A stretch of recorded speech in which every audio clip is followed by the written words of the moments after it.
Our free game of the day today, though, is going to be Astros at the Yankees. I was trying to figure out which game to do, what game to highlight for today, and this game just kept coming up. You know why? To me, this is still a fantastic rivalry. It's being played in the Bronx. New York Yankee fans don't forget stuff. They're going to bring up the trash cans again. They still feel like they were slighted by the Astros. So this game, it makes it to be a really solid game. New York's coming off of a 2-1 series win against Tampa. Houston's They've won their last 3, and they've won 6 of their last 7. They won 3, lost 1, won 3. So they've won 6 of their last 7. They're on a 3-game winning streak. Houston is 21-19 against the Yankees over the last 3 seasons overall. Yankees, however, are 12-8 against the Astros over the last 3 seasons. So Yankees have the slight upper hand at home. Astros have the upper hand at their home. So will be interesting to see how this one plays out. It is in Bronx.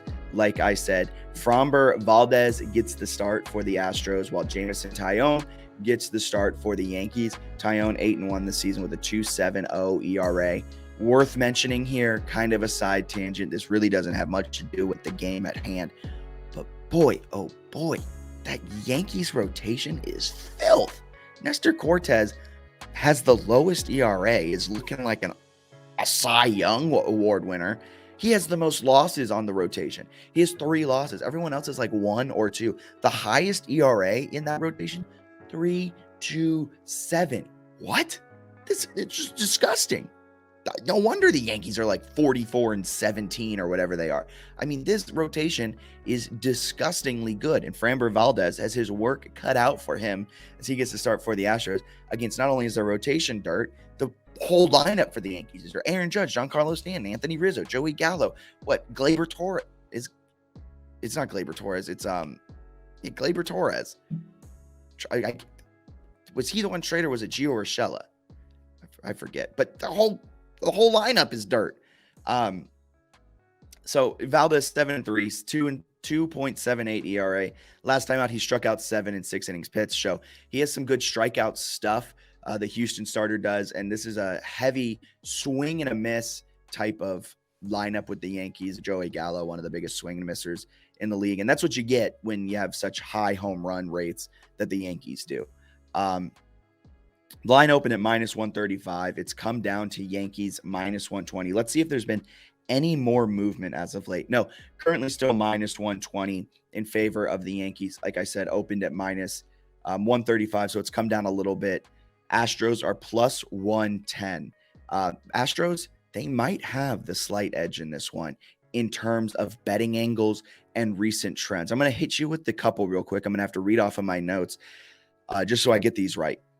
Astros are 8-0 against teams who outscore their opponents by 0.5 runs or more per game.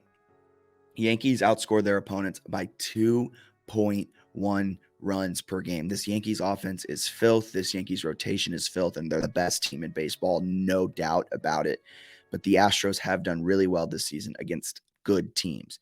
And on top of that, Dusty Baker over his entire career, up 29.4 units against teams who have a starting pitcher with a win percentage above 80%.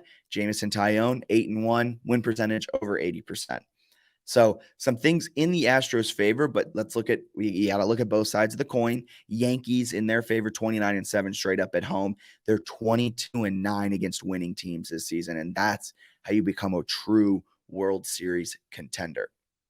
Sims, right now you see it here, like this game 4-4, not a lot of value on the Yankees. They make the power line -140, a little bit of value on the Yankees at -141. The line is set at -120. I think I like the Yankees, but here's the thing. Those trends have really high ratings. Look at this, guys. You go to betting angles on drf.com/sports. You see these betting angles, and then it gives you a rating. How important that actually is. Because if you're 10-2 in the month of June, that really doesn't tell you much about the team. But this tells you something about the team. They do really well against good teams. And not only that, Dusty Baker, for some reason, his teams do really well against opponents' starting pitchers who have a win percentage above 80%.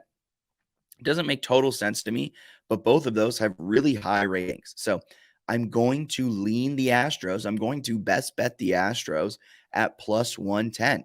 The last time I jumped on this and I was talking about a Yankees game, I faded the Yankees. I went the Rays. But I truly believe the Astros have a chance to win this game at plus 110. I'm fading, well, not really fading the numbers because the numbers tell me it's a 4-4 type of game, and the Yankees are the favorites at minus 141. The line's minus 120. I'm going to lean Astros, going to bet the Astros at plus 110. I think there's value there. I think there's a way they pull this off in game one. I do think the Yankees win the series as a whole, but the Astros might be able to steal one on the road in game one. We talked about the big time boost earlier. There's another big time boost. If you're in Iowa, I urge you to check this one out. Anthony Rizzo to hit a home run. We've boosted that up to plus 719. Is Rizzo this season? He's hit 19 home runs. He's hit 4 in his last 7, and he hit back-to-back home runs and he hit back-to-back home runs in back-to-back games on the 19th and 20th, and now he hasn't hit one in 2 games. His longest streak in June without going with a home run is just 3 games. So I think by no means is this a lock. It's not outside the realm of possibility, though, and if you put 5 units down on this, or you put what you bet on the Astros here, there's ways to kind of to play it and minimize your losses. I think it's a fun one to do. By no means it's a lock, but it's nowhere near the outside realm of possibility. Framber Valdez, the problem is he's only allowed 4 home runs on the season, so he doesn't allow a lot of home runs coming off his bat, or I guess coming off of his pitches. But if they can get to him a little bit, if they can get into the bullpen, Rizzo will get his opportunities. Rizzo will get his hacks in, and it's in New York. Home runs happen there. So give me Anthony Rizzo to hit a home run at plus 719 just for fun. I think that's a fun bet to do, and there's a high return on it. Low risk, high reward. So Anthony Rizzo to hit a home run plus 719. Talk about a big time boost that you want to take advantage of. So with all of that being said, let's recap some of our all of our bets today. We're on Cardinals minus 110 when they face off against the Brewers tonight. White Sox minus 150, not minus 15, minus 150 against the Orioles. Padres minus 140 against the Phillies. I'm going to go Astros plus 110 against my head, but my gut is telling me Astros plus 110. I think there's a potential of that one happening. So thank you guys so much for tuning in to DRF Daily. DRF Sports' daily betting live stream coming at you every weekday. We'll be back tomorrow, same time. Not same time. Same place, slightly different time. Excited to talk to you guys about my perfect 4-0 day tomorrow, because that's what's going to happen. So until tomorrow, my name's Jack Fitzpatrick. Thank you guys for tuning in. Have a wonderful rest of your day.